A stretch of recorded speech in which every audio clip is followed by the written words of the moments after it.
Assalamualaikum warahmatullahi wabarakatuh. Nama saya Hairi Taufik. Di sini saya melakukan presentasi untuk memenuhi tugas besar dari ekonomi digital yang bertemakan tentang digital transformasi life after pandemic. Yang pertama di sini saya akan menjelaskan dulu tentang dasar dari digital transformasi ini, yaitu pengertiannya. Pengertiannya ini sendiri merupakan perubahan strategi perusahaan dengan memusatkan kegiatan dan layanan bisnis berbasis teknologi. Peran teknologi ini dapat membantu manusia untuk memenuhi kebutuhan mereka dengan lebih cepat, mudah, dan praktis.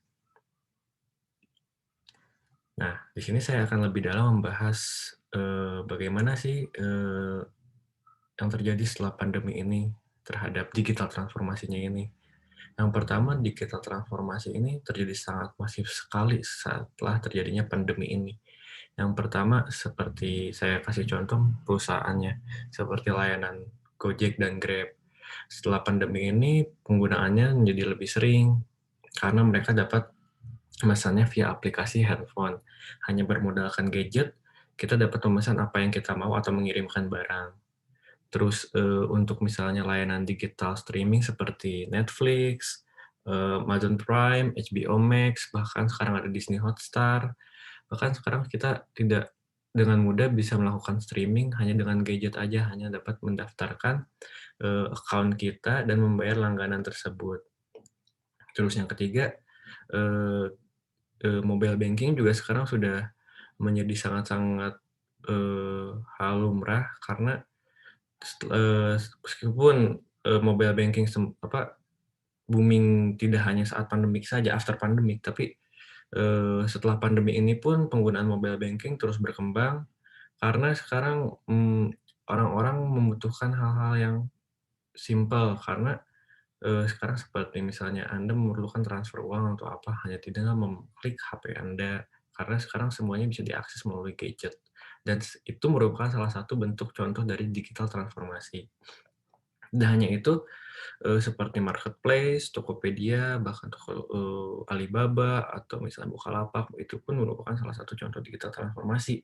Mengapa? Karena sekarang kita misalnya, di saat sudah life after pandemi ini, orang-orang banyak sekali yang memesan barang melalui marketplace. Yang pertama dari segi waktu, yang kedua dari segi efisiensi, yang keempat dari segi harga-harga pun biasanya lebih murah daripada harga di retail toko. Meskipun terkadang, barang yang kita pesan di marketplace kadang-kadang meskipun jarang terjadi sih, sering misalnya menemukan ketidakcocokan barang karena kan, kita tidak bisa melihat secara physically, hanya melihat secara bentuk dari visual saja. Mungkin contoh yang terakhir, saya bisa lihat mungkin dari aplikasi, provider seperti Telkomsel, bahkan Bayu, XL Axiata, mereka juga menyediakan layanan seperti pembelian pulsa, bahkan pembelian paket data pun sekarang bisa diakses melalui aplikasi tersebut. Nah, eee, yang terjadi juga, digital transformasi ini maaf, after pandemi ya, orang-orang ini sekarang banyak sekali yang mengakses ini sebenarnya, lagi booming juga, mengakses seperti NFT, terus cryptocurrency yang kayak gitu. Karena sekarang udah ada aplikasinya dan sangat mudah untuk diakses. Contoh aplikasinya yaitu, toko kripto, itu aplikasi lokal yang bekerja sama dengan Binance. Meskipun masih mengadopsi platform Binance. Sekarang banyak sekali orang-orang yang mengakses kripto ini hanya dengan gadgetnya saja, dan itu salah satu bentuk kemajuan dari digital transformasi.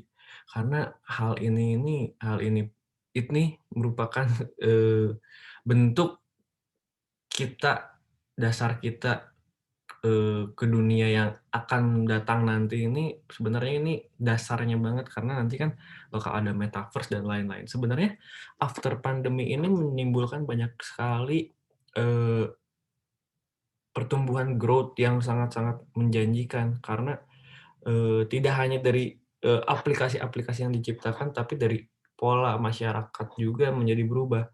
Seperti setelah terjadinya pandemi ini dan akhirnya terjadilah digital transformasi. terjadilah digital transformation yang membuat masyarakat juga akhirnya, wah, akhirnya mereka juga sekarang udah beradaptasi dengan perubahan digital transformasi yang sangat cepat ini.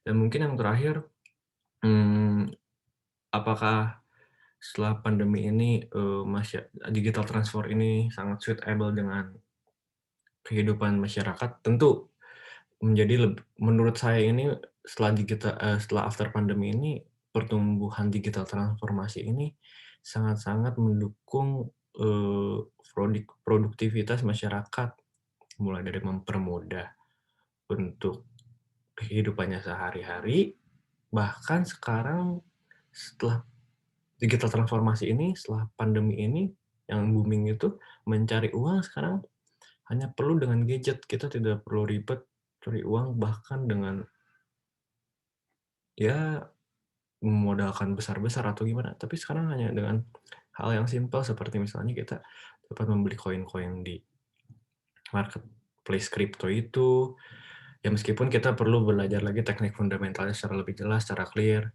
Cuma itu merupakan salah satu kemajuan juga, hanya dengan sekarang menjual gambar iseng, bahkan sekarang kita bisa dapat menjualnya di salah satu platform OpenSea, yang itu juga sempat booming, karena itu dapat menjual kreasi-kreasi kita dalam bentuk, penjualannya dalam bentuk koin kripto.